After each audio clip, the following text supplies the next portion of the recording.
예, 앞에 좀 앉아주시고요.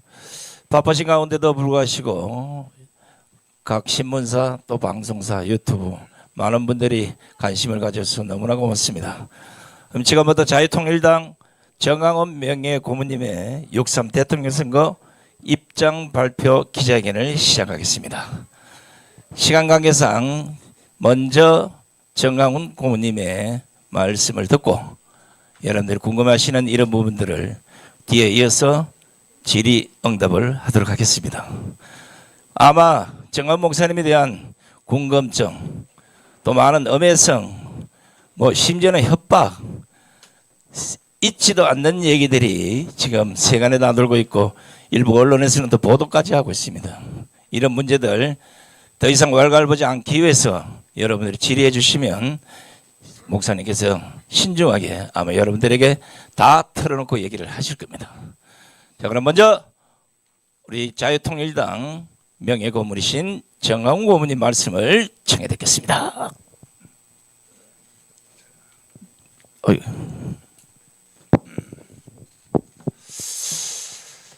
바쁘신 중에도 우리 언론사 여러분들이 많이 참석해 주셔서 감사를 드립니다.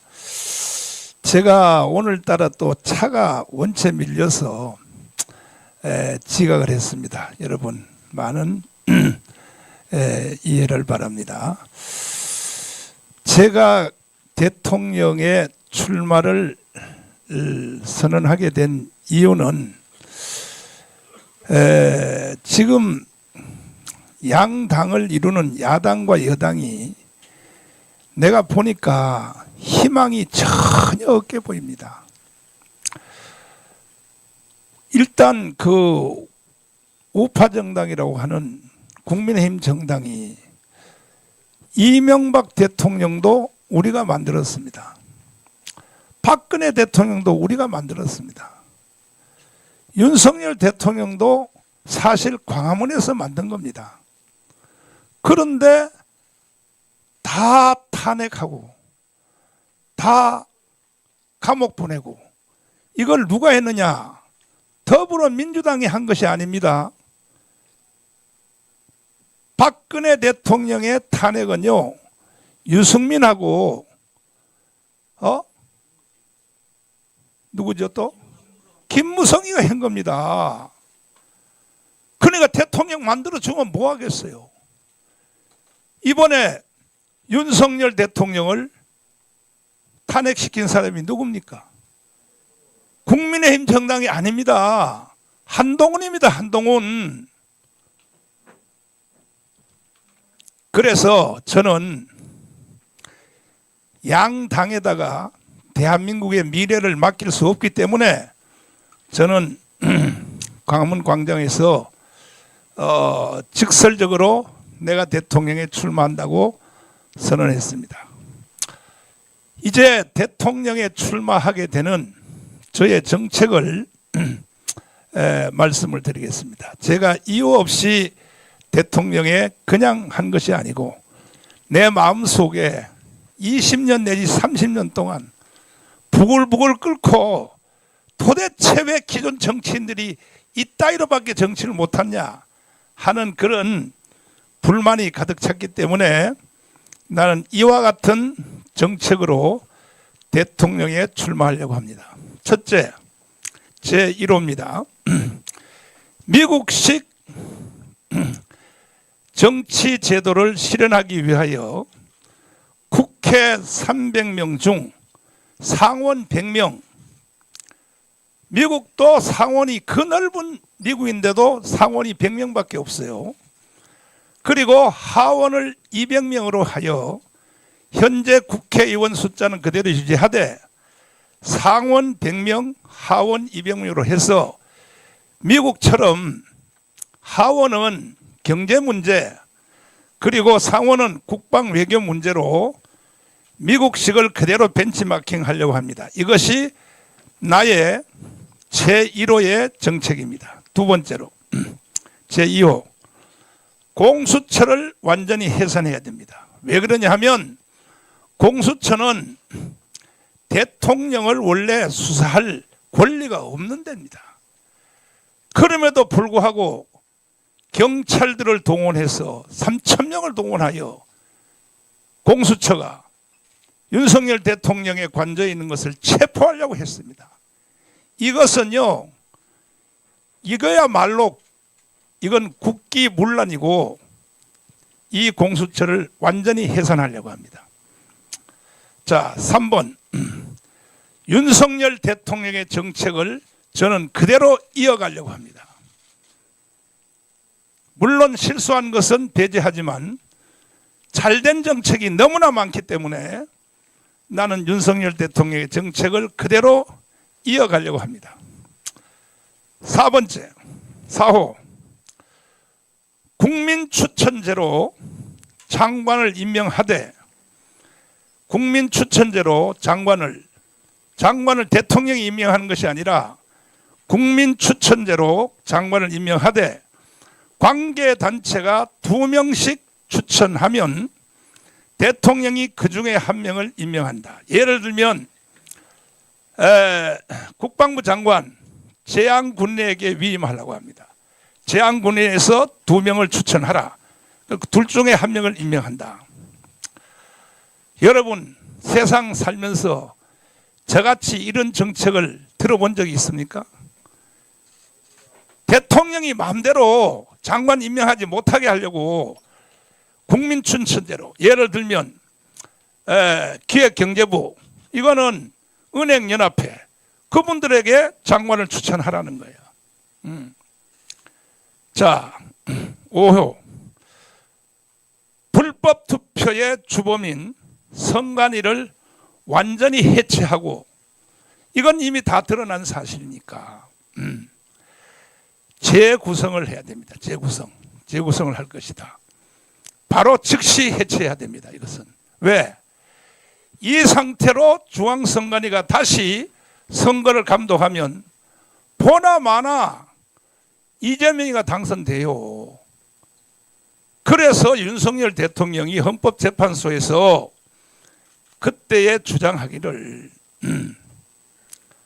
아니, 선거인단과 선거 투표한 사람의 명단 그것만 하나라도 한번 대조해보자 했더니 재판부가 거부했습니다. 그 다음에 헌법재판소에 증인을 한번 불러달라, 그것도 거부했습니다. 이것은 헌법재판소가 이거는 범죄 행위를 저지른 것입니다. 자, 6호.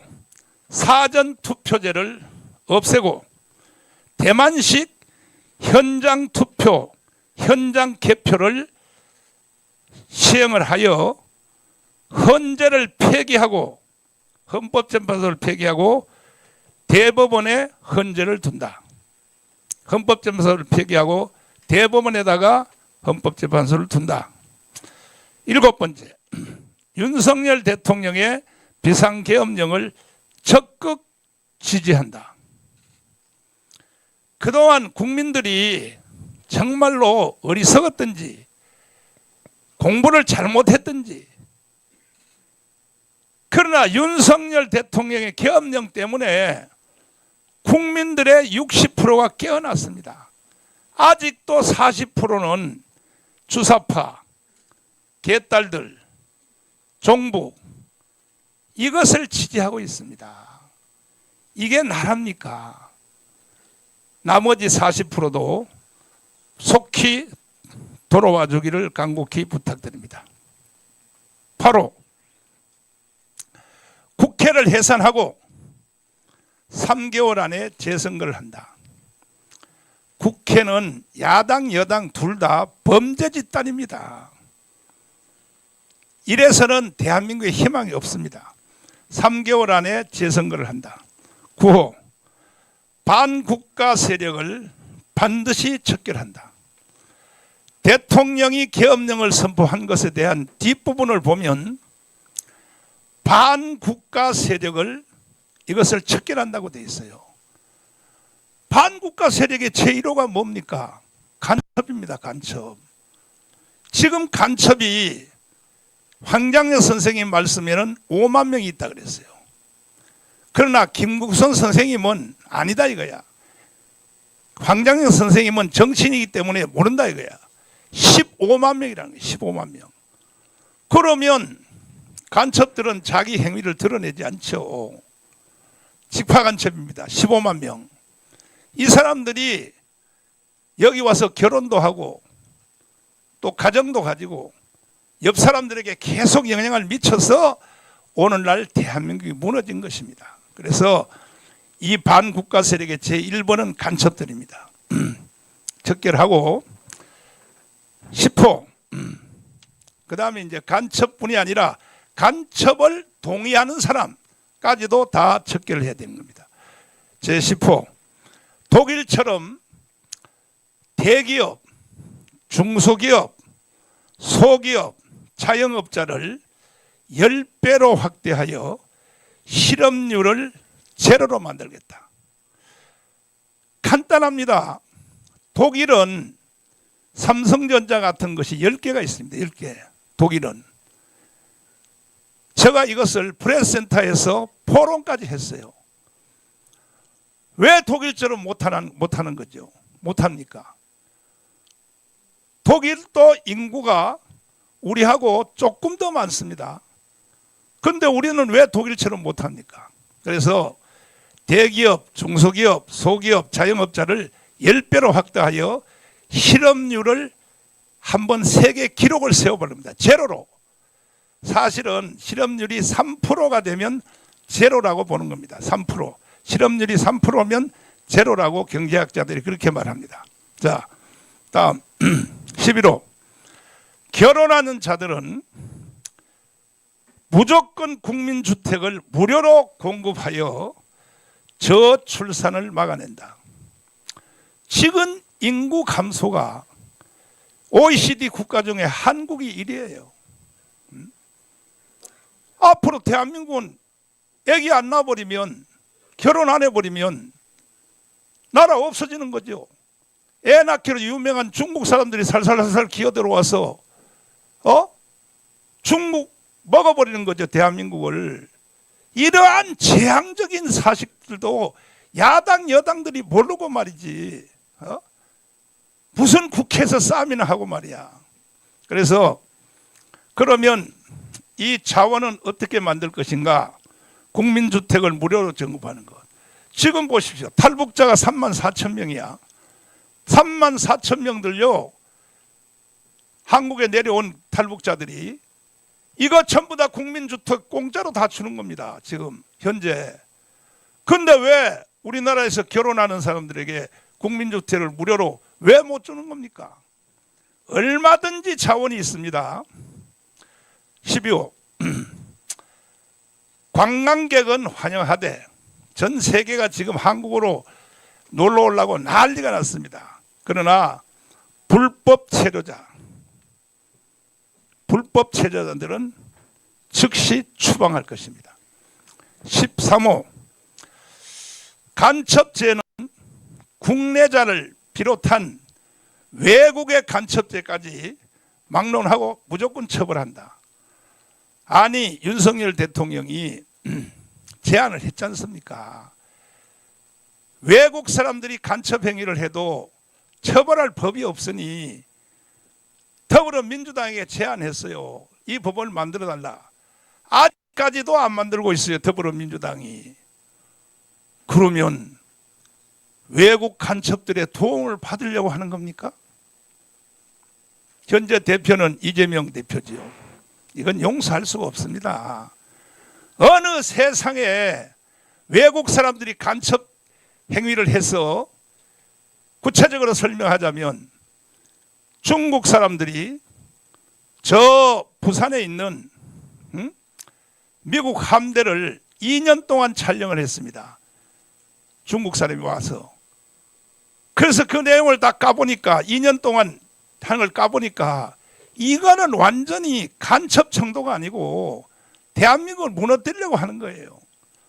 그 다음에 또 한 사람은 영전도 공항에 내리자마자 국정원으로 바로 가서 드론을 띄워서 국정원을 촬영했습니다. 그런데 이것을 처벌할 법이 없는 나라가 지구상에 어디 있습니까? 이걸 윤석열 대통령이 제안을 했더니 아직까지도 더불어민주당이 통과를 하지 않고 있습니다. 14호 문재인 정부 때 만든 4,000개의 악법을 원천 폐기한다. 저는 문재인 때문에 3번 감옥을 갔습니다. 이 문재인은 범죄자입니다. 그 정부 때 만든 4,000개의 법안을 원천적으로 폐기할 것입니다. 15. 국정원의 기능이 저하되었으므로 지금 국정원이 국정원 기능을 하지 못하게 되어 있어요. 간첩도 못 잡게 되어 있어요. 미국처럼 대통령 직속하에 FBI라고 하는 특수기관을 설치하여 대통령이 직접 지휘하여 특별한 사건, 특별한 범죄는 수사하도록 한다. 미국 FBI 잘 아시죠? 자, 16호 제주도에 라스베가스를 옮겨오도록 한다. 자, 왜 그 사막에 미국이 라스베가스를 아리조나주에 있는 그 라스베가스 사막 아닙니까? 거기다가 왜 라스베가스를 만들었냐? 미국이 전 세계 수출을 하면 달러가 다 나가잖아요. 그 달러를 빨아들이기 위하여 하와이와 라스베가스를 만들어서 자기들이 지출한 달러를 다시 흡수하기 위해서 하는 겁니다. 왜 우리는 못합니까? 제주도에 라스베가스를 아예 삽으로 딱 떠서 제주도에다 옮겨서 세계 제1의 관광지를 만들도록 하겠습니다. 17호 새만금 낭비하는 태양광 이것을 철거하고 이건 문재인이가 만든 겁니다. 지금 새만금의 발전이 일어납니까? 새들이 똥을 싸가지고 태양광 발전이 지금 안 되고 있어요. 이걸 다 철거하고 두바이 같은 세계적인 최첨단 도시를 건설한다. 이렇게 해야 대한민국이 삽니다. 18호 대부도 알죠? 바로 요 건너편에 대부도를 개발하여 대지를 기업에게 무상으로 임대하고 외국으로 나간 기업 국내로 다 돌아올 수 있도록 우리가 유도하려고 합니다. 또 19호 한전 문제를 해결하기 위해 한전 문제가 부채가 천문학적입니다. 시한폭탄입니다. 지금 한전 문제를 해결하기 위해서 원자력 발전소를 더욱더 확대한다. 그렇습니다. 20호 국가 예산을 도적질한 단체는 저는 회수한다. 주로 좌파 단체들이 다 도둑질해가고 있어요. 이게 거의 100조 가까이를 도둑질하고 있어요. 좌파 단체들이. 이것은 원천 다시 회수하도록 하겠습니다. 21호 한미일 관계를 더욱더 강화한다. 우리는 지정학적으로 북한하고 대치하고 있기 때문에 한미일 이 안보 관계를 더욱더 강화하지 아니하면 대한민국은 북한에게 먹히게 돼 있어요. 그래서 이것은 강화할 것입니다. 22호 2년 안에 자유통일을 이루기 위하여 탈북자를 100만 명 이상 유치를 한다. 지금 3만 4천 명입니다. 이건 너무 적습니다. 100만 명만 대한민국으로 다시 유치를 하면 아마 자유통일이 이루어질 것입니다.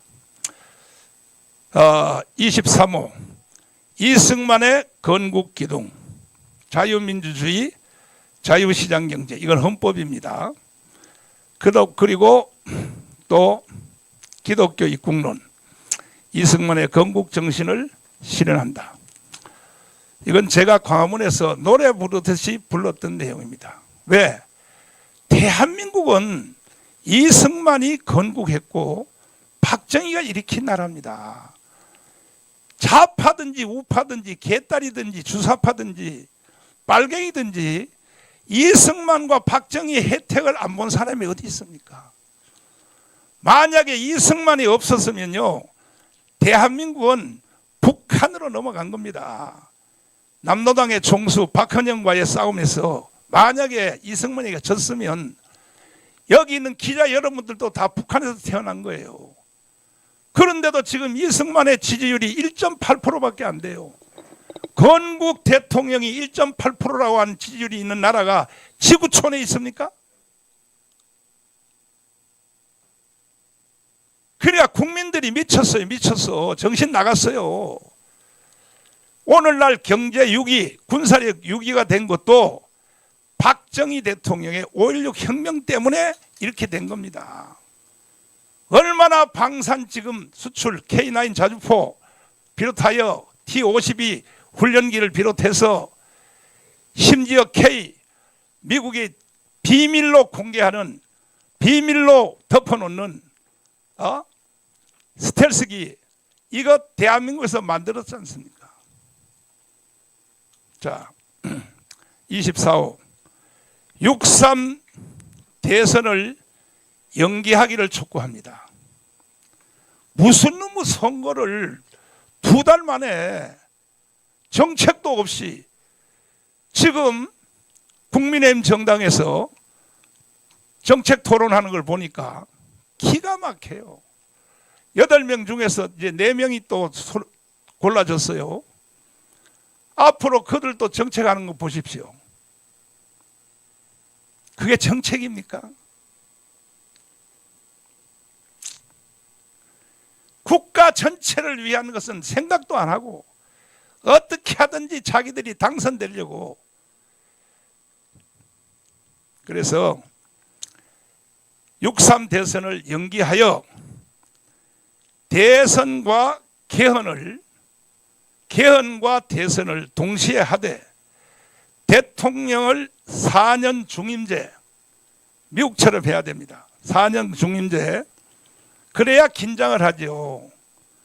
5년 단임제를 해놓으니까요, 후반기에 가면 개판 쳐버려요. 대통령들이 다 개판 쳐버립니다.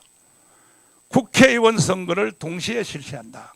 그래서 국회의원 선거와 대통령 선거를 동시에 사이클을 맞추고, 그리고 중간 선거로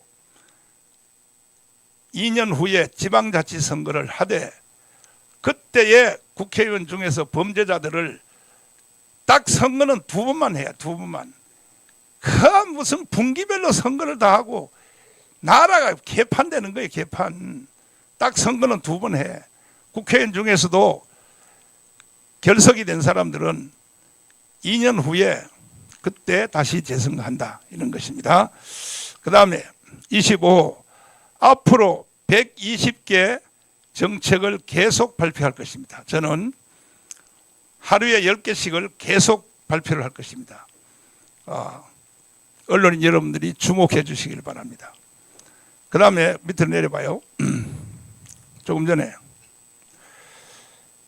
나의 정책을 수용하는 후보는 어느 당과 관계없이, 이재명까지도 내 정책을 수용하는 자들은 어떤 후보라도 연대할 것을 저는 선언합니다. 연대할 것입니다. 뭐 어느 당 후보든지 관계없이 내 정책을 수용하는 사람은 연대할 것을 저는 제안합니다. 자, 이상 제가 이제 말씀을 드렸고, 오늘 이 시간은 기자 여러분들의 양해를 구해서 주제도 무제한입니다. 시간도 무제한.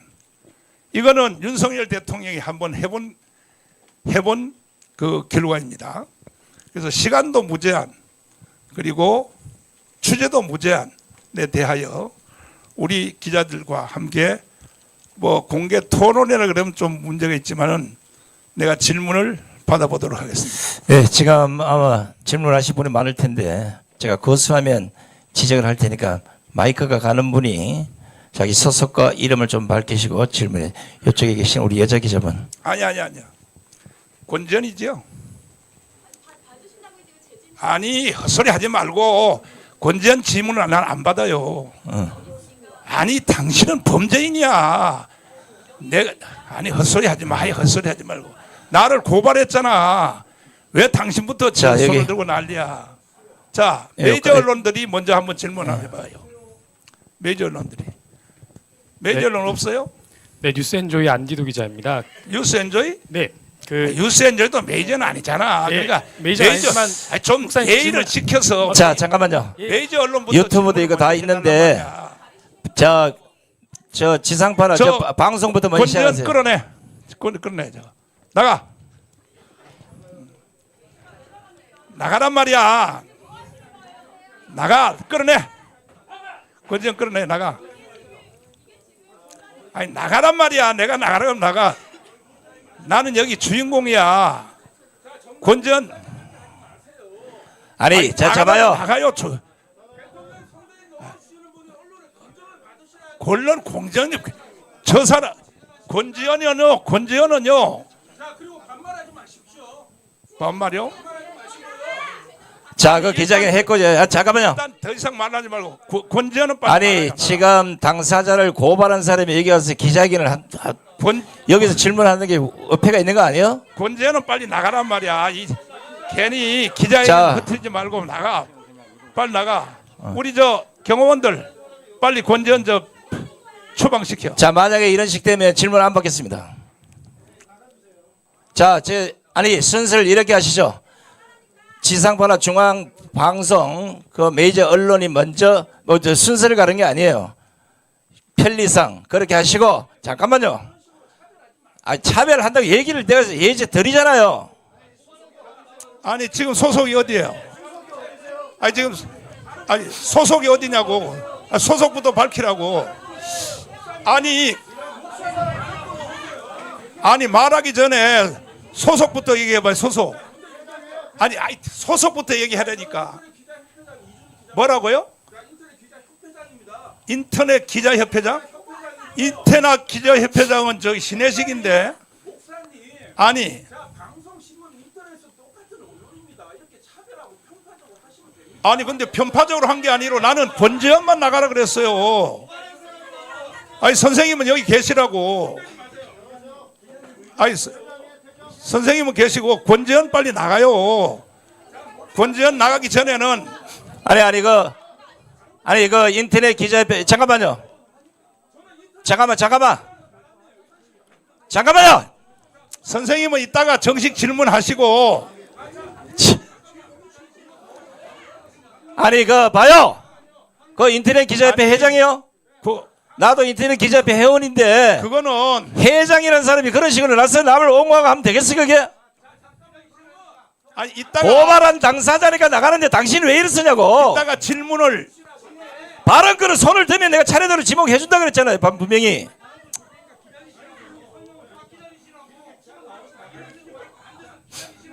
자, 다시 손 들어보세요. 다시.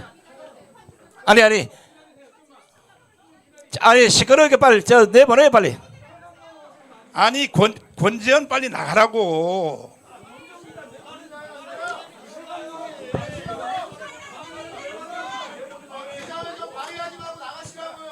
내가 나를 고발한 사람이 왜 여기 와서 앉아 있어?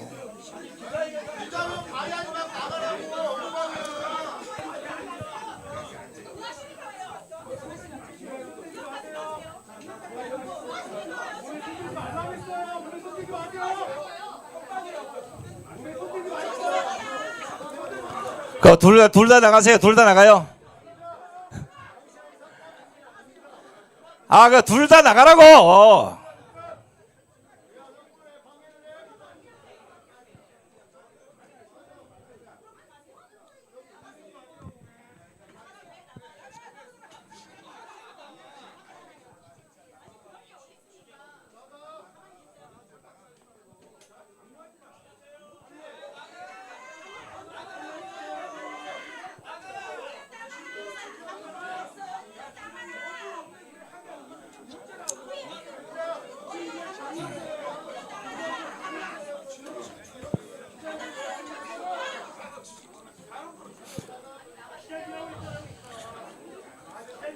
아니 발언권을 주는 것도 여기서 얘기를 했잖아요. 선수상 이렇게 한다고 얘기를 했잖아.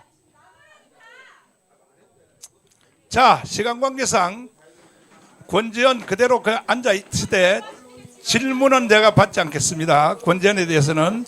그리고 이 기자회견을 저기 방해 놓지 마십시오. 조용히 앉아만 듣기 마세요. 자, 시작하겠습니다. 계속 우리 저 메이저 언론 기자들이 먼저 한번 질문 한번 해주세요. 자, 저 방송사, 신문사 또 저 뭐 돌아가면서 아니 오늘 아까 무제한이라고 시간을 얘기해드렸잖아요. 돌아가면서 할 테니까. 질문하는 것도 자유지만 질문을 받지 않는 것도 자유예요. 언론인이라고 해갖고 무조건 답변을 강요하는 것도 올바른 자세가 아닙니다.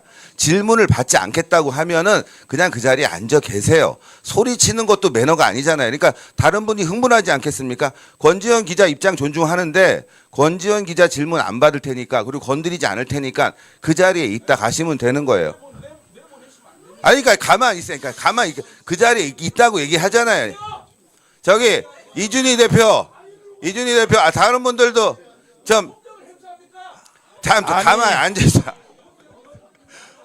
흥분하지 자. 말고. 자, 저기 조용히 해봐요. 권지현 기자, 당신 때문에 지금 많은 사람들이 흥분하잖아요. 그러니까, 아니, 권지현 기자, 예의는 갖춰요. 지금 깽판 치러 온 거 아니잖아요. 그쵸? 그러면 가만히 있어요. 질문할 자유도 있겠지만 질문 안 받을 자유도 있는 거예요. 당신 형사 아니야. 그러니까 가만히 있어.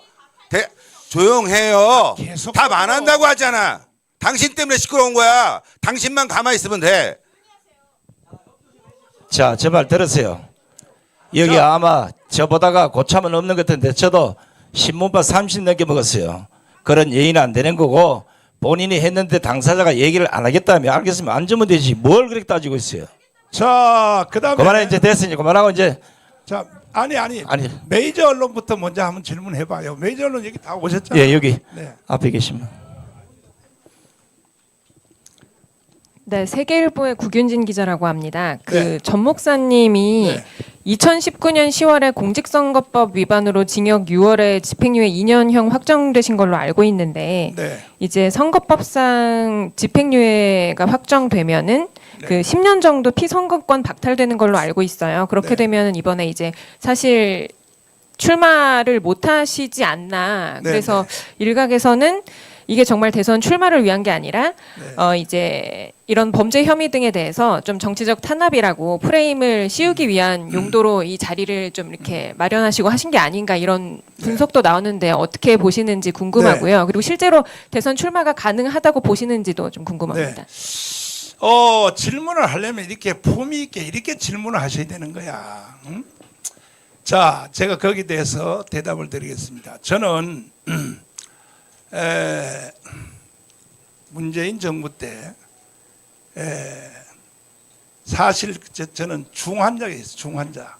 중환자실에 있다가 우리 변호인단들이 그냥 재판석에 갔다가 오면 되니까 이건 아무것도 아니니까 해서 나는 변호인들의 말을 듣고 갔더니 세상에 좌파 판사가 법정 구속을 딱 시켰어요. 그때에 저는요, 그 세브란스에서 수술을 받고 목 수술을 받아서 양쪽 팔도 못 들었어요. 밥도 우리 집사람이 먹여주는 거예요. 밥도 세수도. 그런 상태에서 내가 동부구치소에 구속이 됐습니다. 구속이 되니까 누가 나를 밥 먹여줍니까? 그래서 지금 현재 우리 교회에 나오고 있지만 내 깜빵 동기 성경적으로 말하면 오네시모입니다. 오네시모. 그분이 제 밥을 다 먹여주고 세수도 다 시켜줬어. 그래서 내가 2달 동안 감옥을 살았습니다. 선거법 위반 혐의로. 사실은 이 선거법 위반 혐의도 문자 메시지 보낸 것 때문인데 그것도 사실은 문자 메시지 보낸 것은 누구냐? 우리 교회 사무원이 보냈습니다. 근데 우리 교회 사무원을 내가 처벌받기를 할 수 없어서 내가 했다고 거짓말한 겁니다. 내가 했다고. 목자가 안 돼 보면요, 목사가 안 돼 보면 성도들에 대한 사랑에 대해서 느끼지를 못합니다. 그래서 제가 했다고 해서 제가 구속이 된 겁니다. 사실은 우리 사무원들이 보낸 겁니다. 문자 메시지를. 그래서 2달 만에 고등법원에서 이제 그 1년 6개월 징역 2년 집행유예로 제가 풀려나게 된 것입니다. 이것이 첫 번째 제가 구속된 것입니다. 그러다가 문재인 대통령 시절에 좌파단체,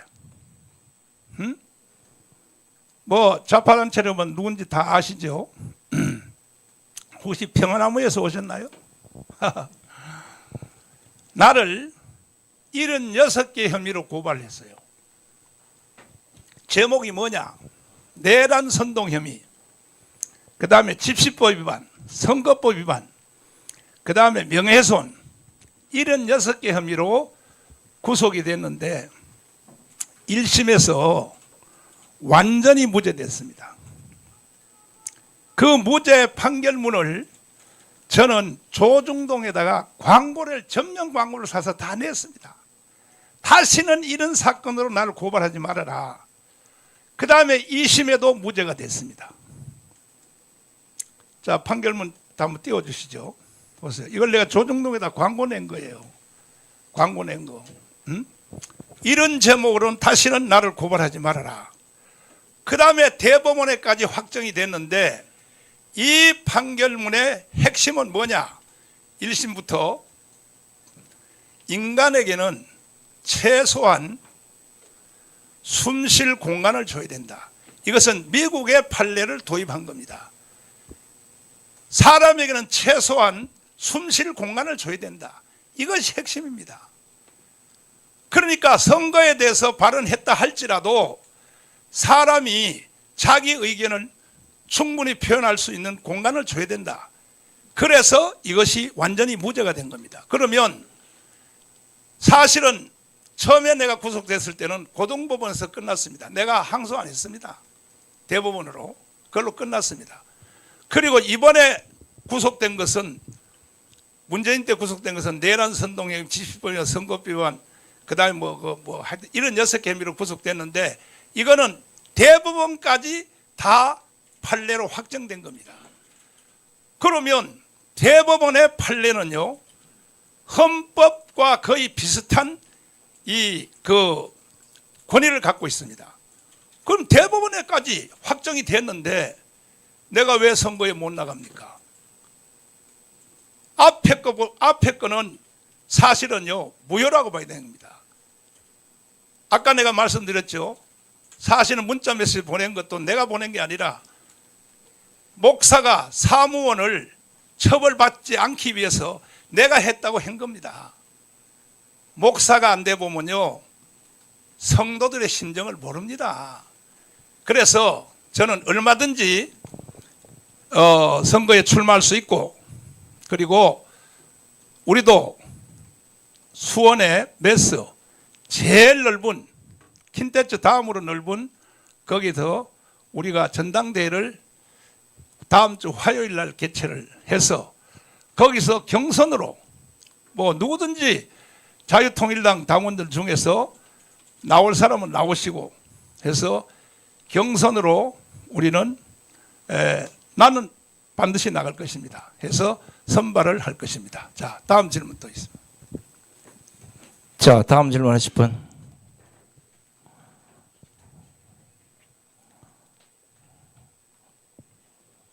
질문하실 분이 뭐?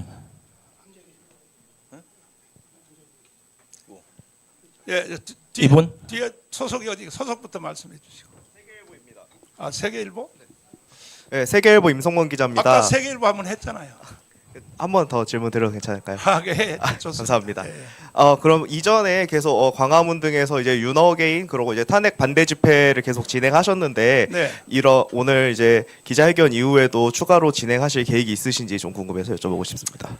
저는 이제 대통령 출마를 선언했기 때문에 그 단체들하고는 저희들은 관계가 없다고 생각합니다. 일단은 저는 대통령 출마 선언을 한 자로서 일단은 선거법에 대해서 저는 일단 존중을 하되, 그러나 현재 중앙선관위의 제도로 상태는 이거는 결과가 뻔하기 때문에 나는 그런 제도 안에서는 그 선거를 난 거부할 것입니다. 네, 됐나요? 추가 질문 있으면 또 하시고. 예, 요 중간에 소속이 어디 있습니까?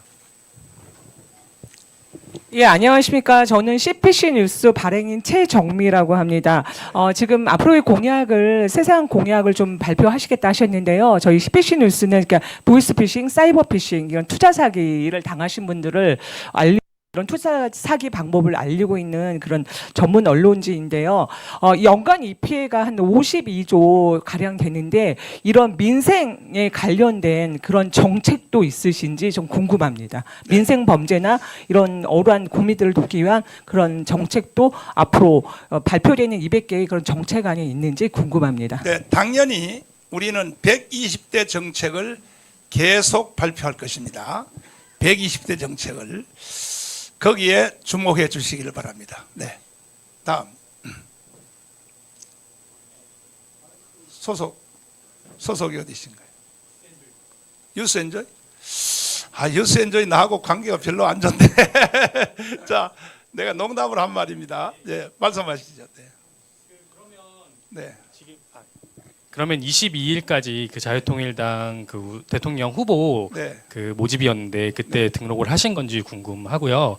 그 등록 당시에 그 피선거권이 제한이 되어 있는지 확인하는 서약서가 있는데 그것도 서명하셨는지 궁금하고, 만약에 이제 피선거권이 없다고 나중에 출마가 무효가 되시면 어떻게 보면 당 입장에서는 피해를 입는 건데 당에서 어떤 재반 조치를 하면 그거에 대해서도 감수하실 생각인지 좀 궁금합니다. 제가 아까 충분히 말씀을 다 드렸는데 제가 대법원까지 사실 무죄를 받았어요. 선거법 위반에 대해서. 그러면 앞에 것은 무효입니다. 이거는 사실 재심에 대한 이런 효과가 있는 것입니다. 대법원까지 제가 선거법에 대해서 무죄를 받은 거예요. 그래서 그것으로 제가 대답을 다 하겠습니다. 예. 다음 또 다른 질문 없어요? 아니 내가 시간도 무제한, 주제도 무제한으로 한다 그랬거든요. 네, 말씀하시죠. 소속.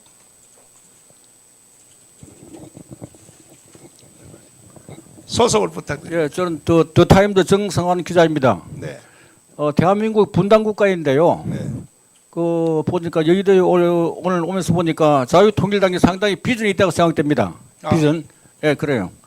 그래서 이 질문에 정확한 답을 하시면은 앞으로 자유통일당이 상당히 비전은 뜰 거라고 생각되는데, 목사님한테 북한 지역은 어느 나라 영토입니까? 답을 좀 해주시면 좋겠습니다.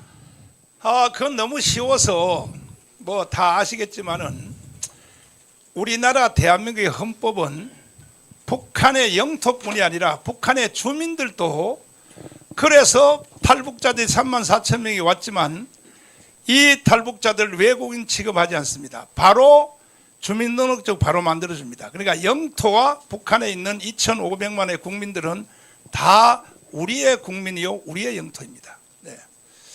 말씀하시죠. 다음 질문. 네. 그건 헌법이 그렇게 말하고 있어요. 헌법이. 예. 다음 없습니까? 예, 말씀하시죠. 예.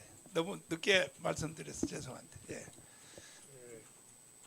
월기총 TV 대표 정진희 목사입니다. 목소리를 좀 크게 해주세요. 예. 월기총 TV 대표 정진희 목사입니다. 네. 현재 여론을 보면은 네. 그 이재명 대권 후보가 선두를 달리고 있지만 그 이재명 대표가 많은 그 위법 사건이 많아서 지금 법정 결의 중에 있지 않습니까? 네. 그래서 6월 3일 그 대선 전에 출마할 수 없는 그 범죄 선고가 나올 수도 있고, 또 만약 그 대통령 당선 후에 범죄 결과가 심각하게 나오면 그 대선을 또 해야 될 수 있다는 네. 그런 그 여론이 있습니다. 네. 거기에 대해서 한번 말씀해 주시고, 또 한 가지는 이제 현재 그 보수 측에서 대권 후보자들이 한마 그거 끊어서 하고 예. 다음 질문 다음에 해주시고 예, 그렇게 김학성 하겠습니다. 교수님 여기 오셨나요? 김학성 교수님, 예, 앞으로 좀 모시겠습니다. 내가 이 헌법에 대해서는 조금 지식이 딸려서 김학성 교수님에게 제가 대답을 한번 부탁을 드리겠습니다. 자, 마이크를 잡으시고요. 네. 지금 금방 질문이 다시 한번 말씀해 주세요. 그 현재 여론을 보면 그 이재명 대권 후보가 그 선두를 달리고 있잖아요. 그러나 이재명 대표 그 후보가 많은 위법 사건이 많아서 법정 그 계류 중에 있지 않습니까? 근데 6.3 그 대선 전에 출마할 수 없는 범죄 선고가 되거나 그런지 않고 만약 이재명이 대통령 당선 후에 범죄 결과가 심각하게 나오면 대선을 또 해야 될 수 있다는 그 여론들이 있습니다. 거기에 대해서 좀 말씀해 주시면 네, 제가 먼저 고맙겠습니다. 일단은 네. 헌법재판소 판결문 있죠. 예. 그것부터 좀 설명해 주시고 그다음에 저는 지금 대법원에 저는 합의부요. 합의부로 넘어갔잖아요. 예. 거기서 만약에 이재명이가 그 재판하는 거 아닙니까? 예, 파기 환송도 되고 파기 자판도 되고 그렇습니다. 했을 때 그렇게 되면 이재명은 출마할 수 없지 않느냐 그 질문이거든요. 네. 그 두 가지를 한번 그 대답을 이제 해주세요. 네. 그 선거 끝난 다음에도 가운데서 재판이 계속되느냐 이제 이런 질문이신데 지금 대법원에 아시다시피 대법원에서 전원 합의부에서 이제 이재명 사건을 선거법 위반 사건을 심리하기로 했는데 하고 있죠. 그것은 이제 파기 환송이나 파기 자판 뭐 이런 등등의 경우가 예상되는데 저는 가능한 한 일찍이 그 후보 등록 전까지 대법원 결정이 나와서 전국을 안정시켜 주면 좋겠다 이렇게 말씀드리겠고 또 하나는 결정이 나오지 않거나 미루어져서 대통령 선거에서 이재명 씨가 대통령으로 당선이 됐다. 그런 경우에는 재판을 계속할 수 있느냐? 그건 당연히 계속하는 겁니다. 많은 학자들이 헌법 84조를 얘기하고 있는데 그렇지 않아요. 헌법 68조 2항에 정확하게 나와 있습니다. 68조 2항에. 자, 제가 좀 볼게요. 이 헌법 조문입니다. 대통령이 고리된 때, 이 두 개의 문장인데, 고리된 때에는 제일 마지막 줄에 60일 이내에 후임자를 선거한다. 이건 우리가 지금 문제이기 때문에 생략하고요. 그 다음 문장 보면 대통령 당선자가 사망하거나 판결 기타의 사유로 그 자격을 상실한 때에는 60일 이내에 후임자를 선거한다. 헌법에서 못을 받고 있어요. 그러니까 대통령으로 당선된 사람이 사망한 경우에도 후임을 뽑아야 될 것이고 그 다음 문장을 보면 판결 기타의 사유로 자격을 상실한 때에는 그랬으니까 대통령이 당선된다 하더라도 진행 중인 소송 사건은 중단되지 않는다. 그 헌법에 명백히 되어 있잖아요. 헌법 84조에 의해서 이 문제를 해결하는 것이 아니라 이미 68조 2항에 의해서 헌법은 내용을 밝히고 있어요. 당선자가 사망하거나 판결 기타의 사유로 판결하고 되어 있으니까 그 말은 진행 중인 소송 사건은 계속 유지가 될 것이다. 그래서 아마 이것이 이번 선거에서도 크게 쟁점으로 부각될 수가 있습니다. 왜냐하면 판결 기타의 사유로 자격을 상실하면 60일 다시 뽑게 되면요. 대선을 또 한 번 또 하게 되는 것이에요. 큰 쟁점으로 될 것으로 봅니다. 그 질문에 대한 답이고요. 목사님 뭐 헌재 결정. 네, 결정문. 그 내용이 목사님 좀 길지 않으세요? 간단하게 했습니다. 간단하게. 예. 제가 이제 헌재 이번 그 탄핵 인용 결정에 대해서 제가 글도 발표했지만 저는 이게 정의를 외면한 것이고 판결이라기보다는 휴지다 이렇게 제가 글을 썼습니다. 간단하게 말씀드릴게요. 절차상의 문제는 국회에서 탄핵소추 의결을 받을 때에는 내란을 80% 적용하더니만 정작 헌재에 가서는 심판 청구서에서는 내란죄 혐의를 뺐다고 하는 것은 동일성을 상실했기 때문에 다시 국회로 돌려보내서 재의결을 받도록 하거나 또는 각하를 해야 옳다 이런 생각을 하고 있고요. 본안에 대해서는요 5가지 쟁점이었거든요.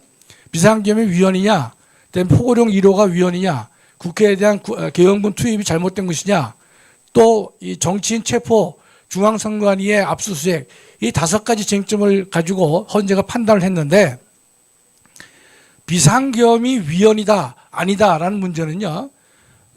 이 비상계엄 선포는 헌법 77조에 의해서 대통령에게 행사 권한을 일임하고 있는 것이고 고도의 정치적 결단이기 때문에 사법부가 적극적으로 판단해서는 안 된다라고 하는 것이 헌법학자들의 지배적 입장입니다. 저도 같은 생각을 하고 있어요. 즉 상황 요건, 전시, 사변, 기타 이에 준하는 국가 비상사태인가 아닌가의 문제는 저나 여러분들도 지금이 그런 상황이 아니지 않느냐라고 판단할 수는 있지만 그러나 법적 판단 권한은 대통령에 있기 때문에 상황 요건에 대한 적극적 판단은 매우 부적절하다고 저는 생각을 하는 것이고 또 절차와 관련돼서 국무회의 또 부서 국회에 대한 통지 의무가 잘못됐다 위법이다 그런 말을 하는데 국무회의를 했지요. 그러나 비상적 방법으로 했을 뿐입니다. 이상민 행안부 장관이 뭐라 했냐면 그 사람이 국무위원회 정족수가 찰 때까지 대통령은 기다렸다라고 얘기를 하는 거 보면 비록 평상적인 국무회의는 다르지만 국무회의를 하려고 했다는 것이죠. 또 국무회의는 심의기관이기 때문에 그렇게 그 매우 중요한 것은 아닙니다. 그다음에 부서는 사후부서도 가능하고 국회에 대한 통지 의무를 안 했다고 그러는데 지금 대통령께서는 12월 3일 밤 10시 반에 전 언론을 통해 가지고 계엄 선포를 발령하셨거든요. 이제껏 제가 아는 비상계엄은 이제부터 비상계엄을 선포하겠다라고 행한 이 비상계엄은 단 한 건도 없습니다. 그러니까 이미 다 알려졌기 때문에 통지를 하지 않았다라고 보이는 것이고 두 번째 포고령 1호에 대해서도 포고령 1호가 핵심이 뭔가면 국회의 정치활동을 금하고 정당의 정당활동 일체 금한다. 그 두 가지가 이제 가장 이제 본질적인 핵심인데 여기에 대해서는 이런 그 포고령 1호가 국회의 계엄 해제 요구권을 침해한 것이 아니냐, 일체의 정치 활동을 금지하는 것은 위헌이 아니냐 이런 의문이 드는 것은 당연합니다. 그런데 이와 똑같은 사건에 대해서 대부분 판례가 있습니다. 내용이 아주 같습니다. 대부분 뭐라 하냐면 포고령 1호 자체가 1호가 국회의 계엄 해제 요구권을 침해한 것이 아니다. 여러분 판례를 찾으면 쉽게 알 수 있어요. 또 두 번째 판례 뭐냐? 그 자체로도 위헌 위법이 아니다. 계엄법에 나온 내용을 그대로 나열한 것에 불과하기 때문에 아니다라는 대부분 판례가 분명히 존재하는데도 불구하고 포고령 1호가 위헌이다. 헌재가 대부분 판결을 걷어찬 것이나 마찬가지예요. 세 번째, 국회에 대해서 계엄 투입이 잘못이다 아니다. 일단 우리가 국회에 계엄군이 왜 갔느냐 여러 가지 논란이 있을 수 있죠. 그러나 여러분 지금도 합참에는 계엄과가 있고 계엄과의 매뉴얼이 현재 있습니다. 비상계엄은 군인을 7만에서 10만을 동원하도록 현재 매뉴얼에 되어 있습니다. 계엄과의 내용이 다 들어가 있는 것이에요. 이번 계엄은 600명 안 되는 병력을 가지고 있단 말이죠. 네. 계속 들어야 돼. 목사님 말씀하러 무제한, 시간도 무제한, 짧게 할게요. 주제도 무제한. 알겠습니다. 그래 좀 짧게 할게요. 그래서 이제 그렇기 때문에 지금의 계엄 매뉴얼에 의하면 7만에서 10만 병력이기 때문에 이걸 갖다가 우리가 도저히 비상계엄으로 이 내란이나 비상계엄 위헌으로 보기 어렵다는 것이고 또 하나는 국회에 장악 의도가 있었느냐 없었습니다. 그것도 대부분 판례가 있어요. 국회의 기능을 무력화할 때에는 대부분 판례는 상당한 기간 국회의 기능을 막도록 되어 있습니다. 봉쇄하도록. 거기에 날짜까지 나와요. 한 달 이상 계속될 경우에 이 국회 봉쇄라는 말이 나와 있는데 실제 이번 계엄에서는 2시간 반도 안 되는 그런 일이었단 말이죠. 세 번째가 뭐냐? 정치인에 대한 체포 지시가 있다는데 홍장원의 메모 자체가 오염된 것이고 거짓된 진술한 사실이 다 드러났음에도 불구하고 이제 그런 이 거짓된 진술, 오염된 진술을 그대로 헌재가 받아들이고 있기 때문에 우리가 여기에 수긍할 수 없는 것이다. 또 네 번째는 중앙선관위의 계엄군 투입에 대해서 영장주의 위반이라는 말을 했는데 명백하게 그건 잘못된 것입니다. 저는 이 중앙선관위의 관련된 문장을 보면서 내가 헌법 조문을 내가 헌재 재판관들 얼굴에다 던지고 싶은 심정이에요. 우리 헌법 77조 3항을 보면 비상계엄이 선포된 때에는요, 영장에 대해서 특별한 조치를 할 수 있다고 되어 있어요. 그 특별한 조치는 뭐냐? 영장주의 예외라고 다 되어 있는 것이고, 헌법 교수가 다 그렇게 쓰고 있고, 저도 그렇게 쓴 바가 있고, 또 하나 판례가 있는 것이 1953년 헌법위원회 판례가 있습니다. 영장주의 예외가 되는 것이다. 따라서 이번에 비상계엄이 선포되기 때문에 계엄군이 중앙선관위를 들어갔죠. 압수수색 영장 없이 다 압수수색이 가능한 겁니다. 왜냐하면 영장주의 예외가 되기 때문에. 따라서 77조 3항에 비춰본다 하더라도 전혀 하자가 없는 것인데, 그거 갖다가 그 영장주의 위반이라고 헌재가 판단하는 것을 보고 제 양심상 도저히 받아들일 수 없다. 그래서 승복할 수가 없다라고 제가 말씀을 드린 겁니다. 자, 저도 질문 하나 하겠습니다. 예, 목사님. 헌법재판소가 일단은 그 내란죄를 뺐잖아요. 예, 뺐습니다. 뺐으면 바로 재판은 중지가 되고, 그리고 각하를 하든지, 이거는 재판 사항이 아니다 이렇게 했어야 되는데 네. 끝까지 계속했단 말이에요. 예. 그 말씀하신 네.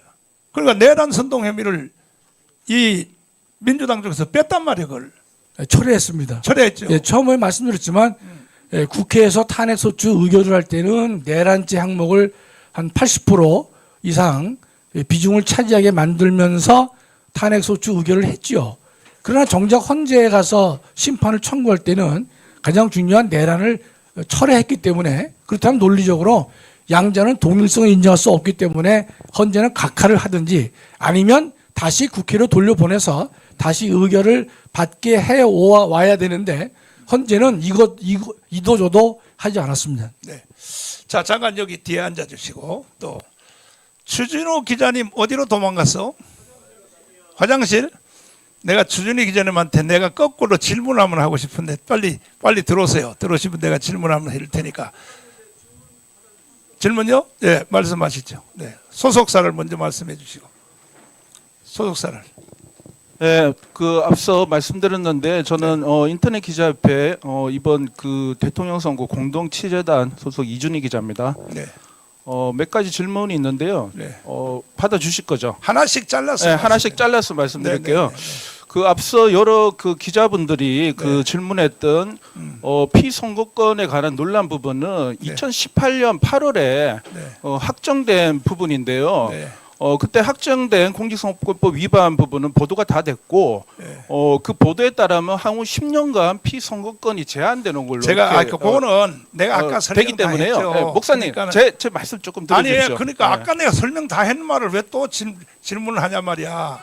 아까 내가 말했잖아요. 내가 처음에는 선거법 위반했는데 나는 항소를 안 했다고, 대법원까지. 그런데 이번에 선거법 재판으로 내가 3번 구속됐는데, 그때는 대법원까지 다 확정됐는데 대법원에서 무죄를 때렸어요. 그러니까는 그럼 앞에 것이 유효합니까? 뒤에 것이 유효합니까? 뒤에 거는 목사님, 뒤에 거는요 공직선거법 위반 부분은 다른 사안입니다. 다른 사안인데 어떻게 그거는 기자님이 그렇게 주장하시고 나는 알겠습니다. 이렇게 그러면 그렇게 답변하시니까 알겠습니다. 두 번째 부분은요.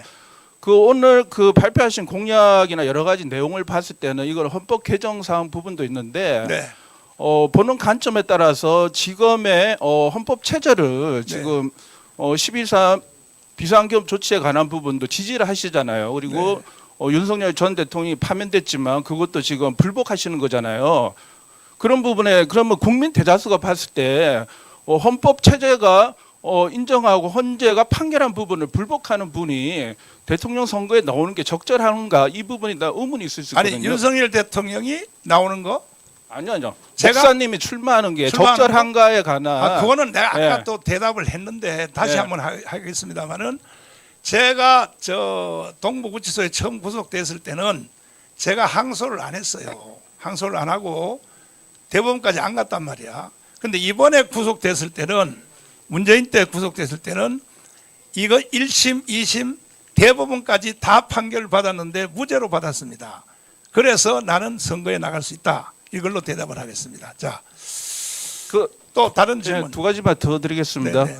아까 공약에서 아니 무제한 토론이라고 얘기를 그렇죠. 하셨고 예, 그리고 목사님이 질문을 근데- 받는다고 하셨잖아요. 예, 그래. 예. 세 번째 얘기, 세 번째 얘기. 그 아까 공약 말씀하시면서 예.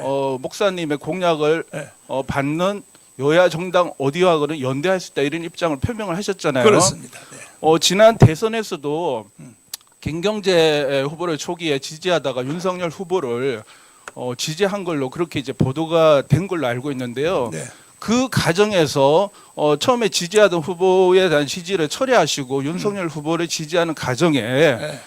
윤석열 후보가 뭐 이후에 뭔가를 약속한다든지 뭐 이런 것들 그런 것들이 있었는지에 관한 그 의구심이 있는 것 같아요. 그 부분을 조금 해명해 주시면 좋을 것 같습니다. 일단 뒷부분 말씀드리면 윤석열 대통령의 지시를 받았냐 이 말이죠.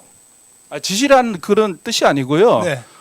그 이후에 지금 윤석열 정부가 들어선 이후에도 윤석열 대통령을 계속적으로 지지를 해 오셨잖아요. 그렇습니다. 그 입장을 옹호해 왔고 네. 그렇다면 일반 시민들 국민들이 보기에는 상식적으로 네. 윤석열 대통령이 뭔가를 보장해 주거나 그러지 않았나가는 그런 시각이 있을 수 있잖아요. 예? 자, 제가 부분에 말씀드릴게요. 잠깐만요. 아니, 예. 제가 대답 드릴게요. 아니, 답변하신다잖아요. 아니, 답변하신다잖아요. 아니, 제가 대답 드릴게요. 제가 윤석열 대통령을 선거운동 할 때부터 지지한 이유는 경북 대구에 가서 연설하는 걸 보고 이야 저 사람이 대통령 되겠구나. 내가 거기서 사실 꽂혔고 그다음에 마지막은 작년 8월 15일 날 해방의 마지막은 자유통일이다 하는 연설을 했어요. 세종문화회관에서. 그래서 이야 이 사람 대단한 사람이구나.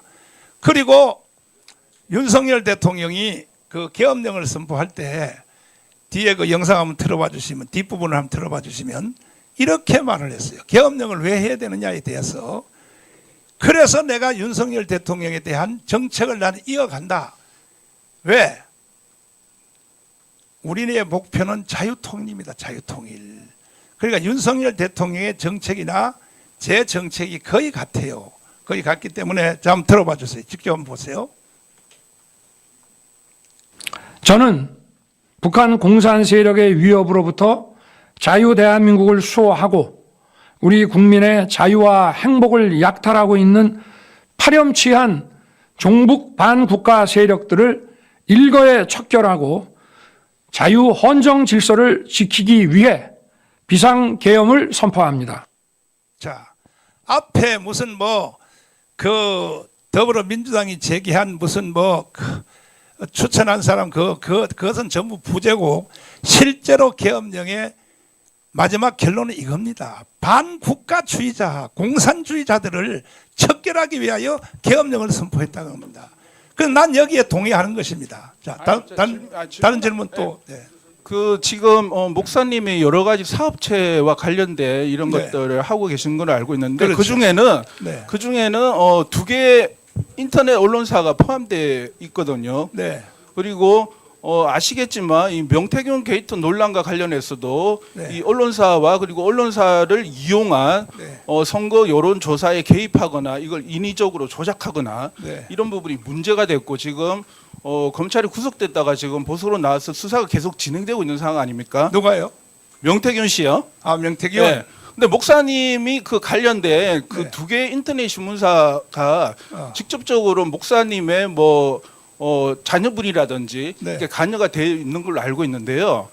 그렇게 되면 선거에 넣으시는 후보께서 직접 인터넷 언론사와 관련이 됐고 그리고 그 중에는 관련 업체 중에서는 여론조사 자문 및 데이터베이스까지 포함되어 있거든요. 그러면은 이 여론조사를 향후 이들 업체를 통해서 수행하게 됐을 경우에는 제가 다 이해했어요. 네, 공정성 문제가 논란이 불거질 수 있잖아요. 대답을 드리겠습니다. 저는 목회를 40년, 50년을 하면서 정말 제가 은퇴한 목사입니다. 은퇴한 목사인데 내가 목회를 50년 하고 40년 한 것이 너무 허무하더라고요. 그래서 내가 우리 아들 또 전해놓 그 다음에 또 우리 전한나 우리 그 딸을 놓고 제가 유언을 했습니다. 내가 목회를 50년 하고 또 부흥회를 40년 하고 나같이 부흥회 많이 한 사람 없습니다. 했더니 결국은 너무 허무하니까 너희들은 내가 주례를 하면서도 이야기했습니다. 주례하면서도 너희들은 록펠러를 모델로 삼아라. 주례하면서. 이게 뭐냐면 록펠러는요. 교회를 5,000기를 세웠어요. 록펠러 기업가인데. 그 다음에 이 록펠러가 이 선교에 기여한 것은 시카고 대학을 비롯하여 13개 대학을 세웠습니다. 선교 대학입니다. 전부 다 전도하기 위해서 만든 대학입니다. 시카고 대학 잘 아시잖아요. 그게 거의 하버드하고 같은 급입니다. 그래서 너희들은 록펠러를 벤치마킹하여 록펠러 같은 선교를 하라. 그래서 하는 것이 이제 사업 선교인데 아까 말씀하신 인터넷. 그래서 우리 지금 청년들이요. 니트족 이해하시죠? 니트족 아십니까? 니트족이 80만입니다. 80만. 다시 해설 말하면 뭐냐? 일도 안 하고 공부도 안 하고 그리고 30살 이상이 돼가지고 부모님한테 용돈을 다 쓰고 저녁에는 인터넷 가지고 장난치고 게임하고 낮에는 뒤집어 자고 이러한 니트족이 80만 명이요. 그래서 내가 이 니트족을 이걸 다 구출해야겠다 해서 우리 전한나하고 우리 또 내 며느리 양메리하고 한때 지시를 해서 이 청년들을 건져내기 위하여 이 사람들을 돕기 위해서 이 사업을 시작하라 했던 것이 뭐냐? 이것이 바로 포스트 모바일이고 그러면 나한테 국가가 상을 줘야죠. 근데 이것도 내가 직접 하는 게 아닙니다. 이거는 전부 전한나 대표가 일리노이 3편이 나왔습니다. 나와서 처음에는요. 야, 너 다른 일 잘 하지 말고 아빠 일 좀 도와내가 안 한다는 거야. 나는 아빠를 아는 사람도 나는 싫어한다는 거야. 강력하게 거부하는 거야. 그래서 내가 원래 우리 한나를 유학시킨 것은 왜 시켰냐? 의사 선교사 만들려고 시켰습니다. 의료 선교사 만들려고 아프리카를 보내려고.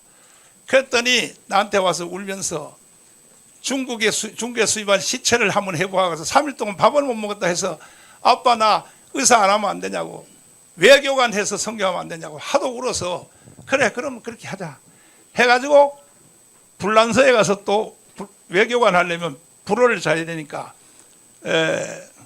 영어는 원래 한국말보다 영어를 더 잘하니까 그 다음에 이제 프랑스에 가서 2년 유학을 했어요. 그것만 가지고 안 된다는 거예요. 중국 가서 또 2년을 해야 된다는 거예요. 중국말 할 수 있어야 된다는 거예요. 그래서 내가 이렇게 만들어 봤습니다. 그래서 나는 결론적으로 뭐냐면 니트족 80만 명 청년들 이 사람들을 구출하기 위해서 내가 얘들한테 지시만 했어요. 그리고 지금도 저는 거기에 관여하거나 저는 나는요 지금도 광화문에 주일날 설교하는 거 그 다음에 애국 포럼하는 거 외에는 전혀 저는 관여하지 않습니다. 모든 것들은 나머지 궁금한 게 있으면 우리 전한나 대표한테 한번 물어보십시오. 네. 자. 목사님 끝으로 네. 한 말씀만 네, 네. 드리겠습니다. 네.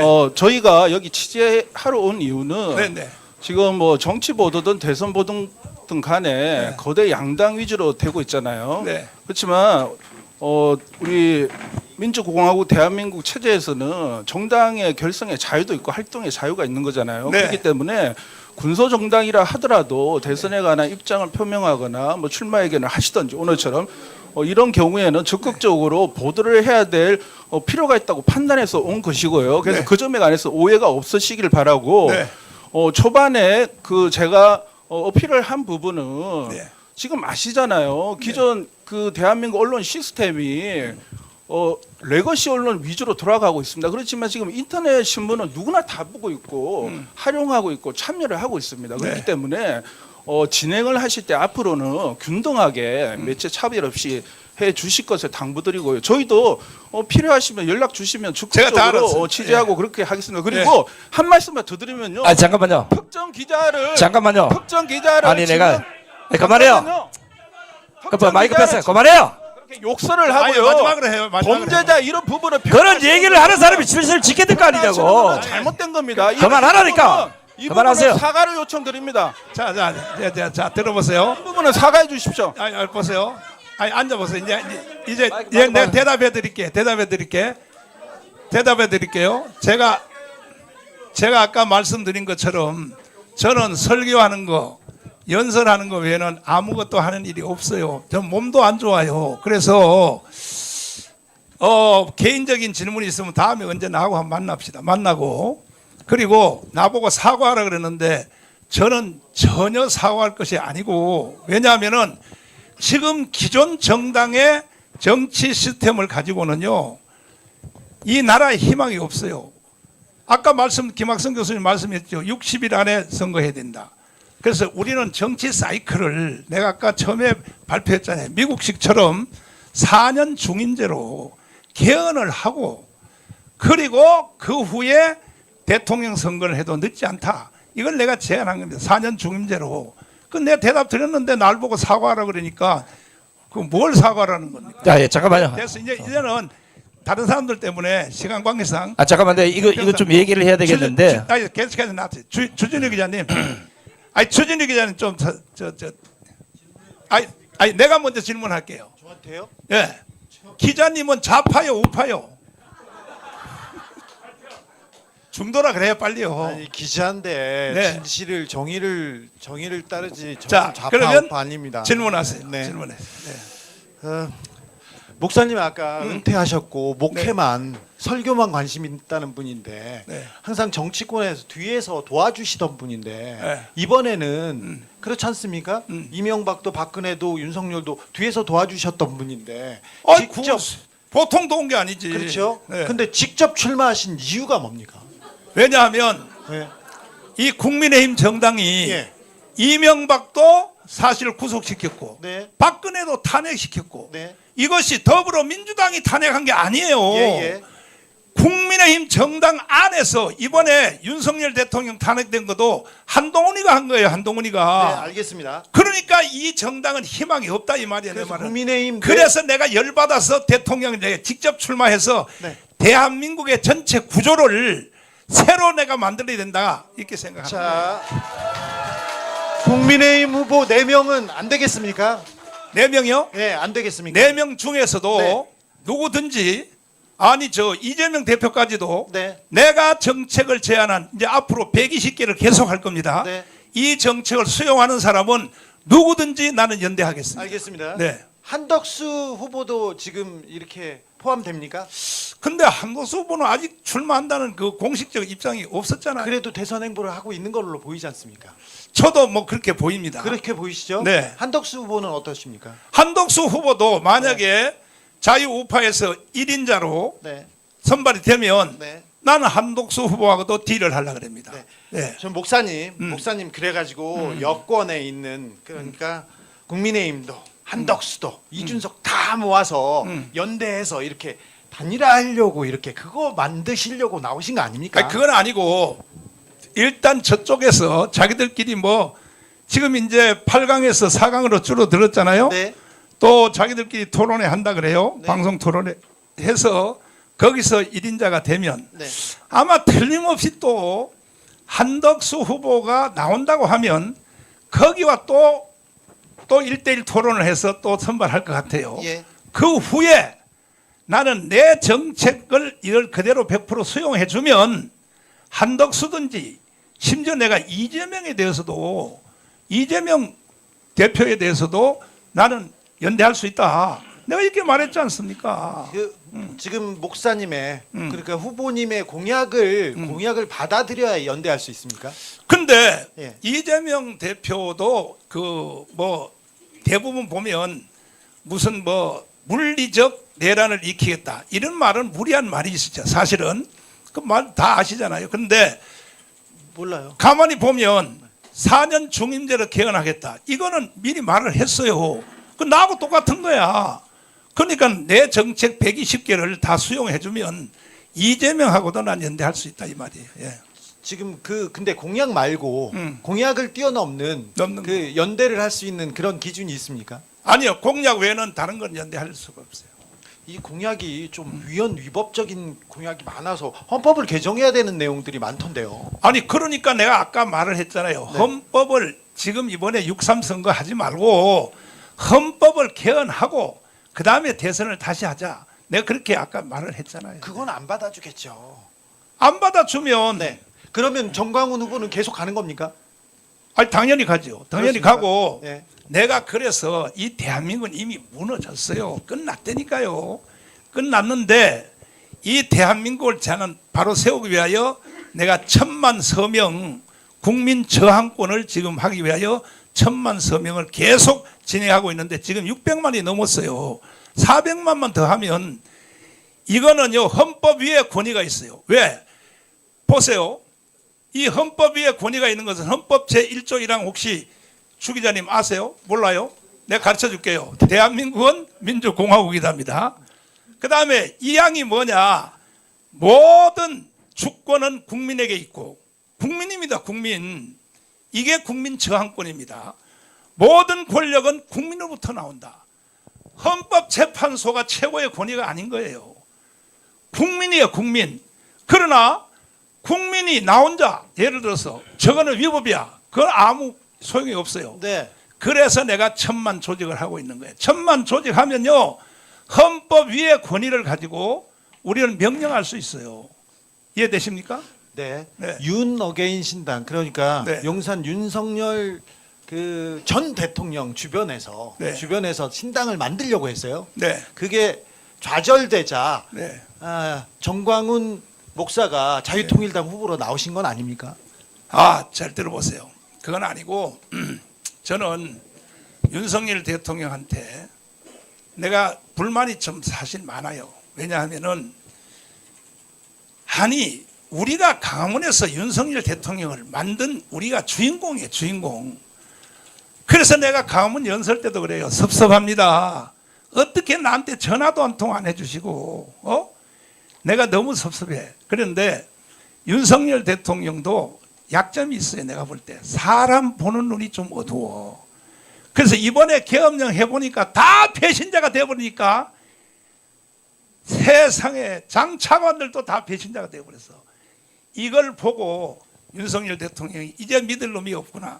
그래서 윤석열 대통령의 정책에 대해서는 저는 아주 동의를 합니다. 네. 다음 또 계속 질문해 보세요. 계속 질문은 아니에요. 저기 이제 목사님으로 불러야 됩니까? 후보님으로 불러야 됩니까? 둘 다 불러도 돼요.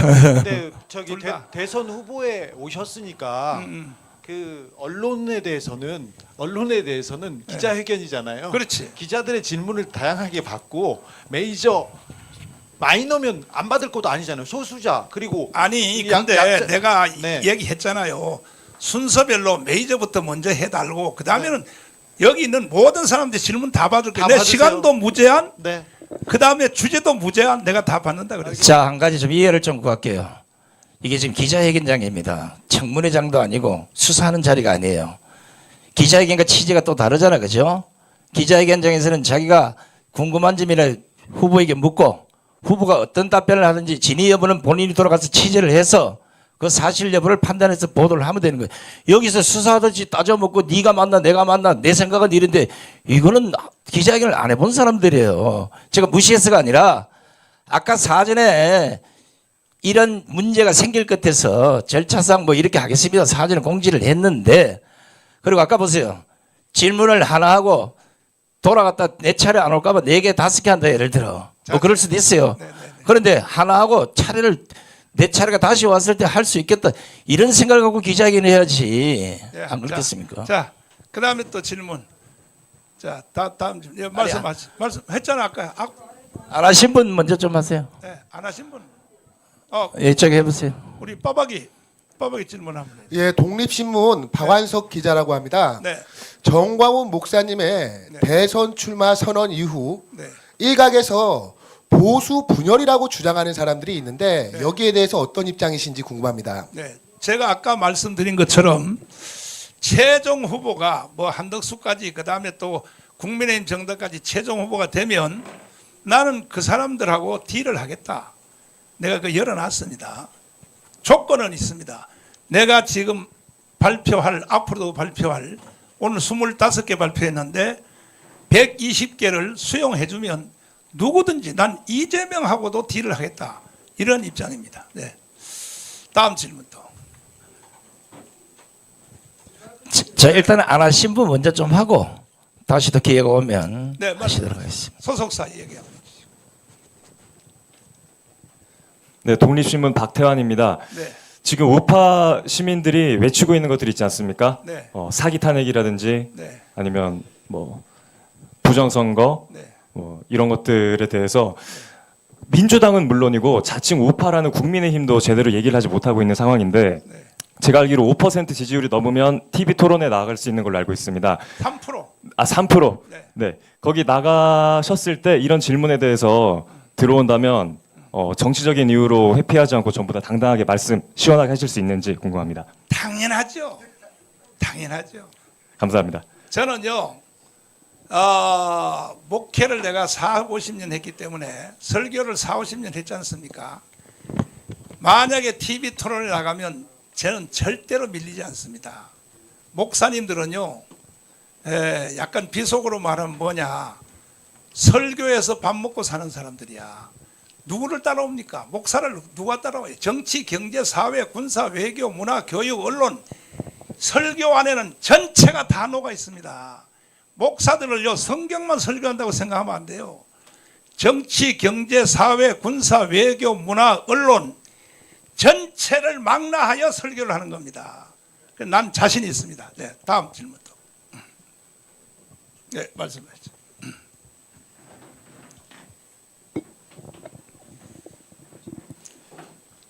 충청신문의 김석세 기자입니다. 네. 전 시골 기자가 되나가지고 우선 시골적인 질문 한번 하겠습니다. 예.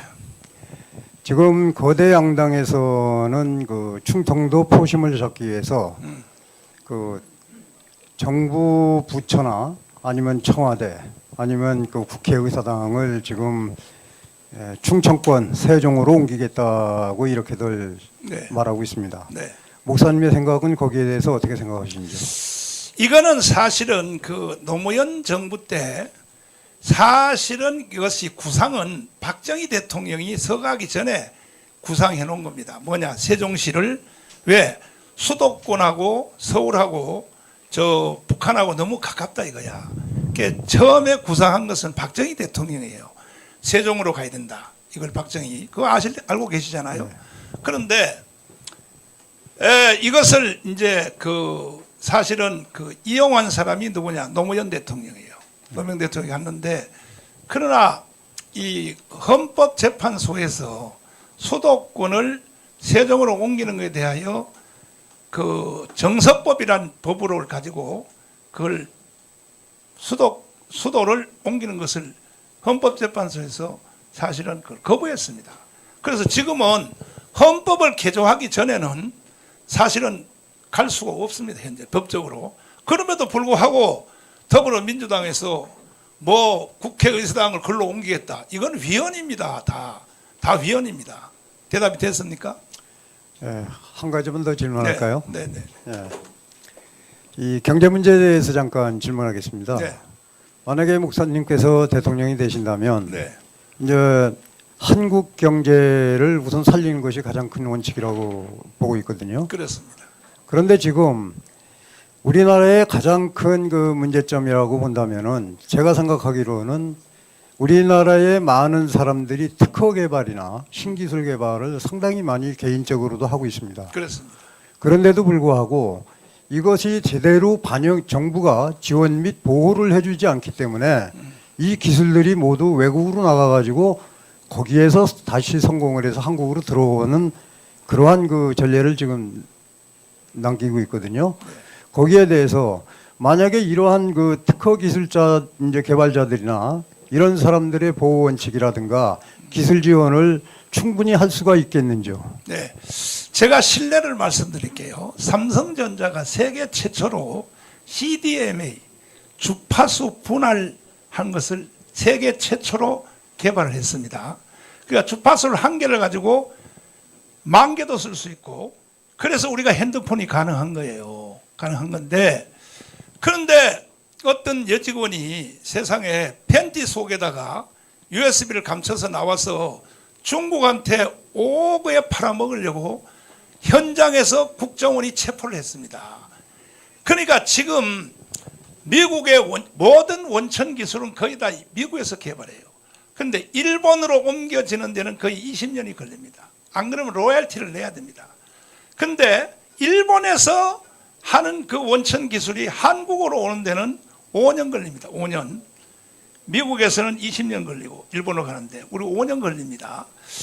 그런데 지금 한국에 온 이 원천 기술이 중국으로 가는 데는요 3달 걸립니다. 3달. 이게 전부 산업 스파이 때문에 그렇습니다.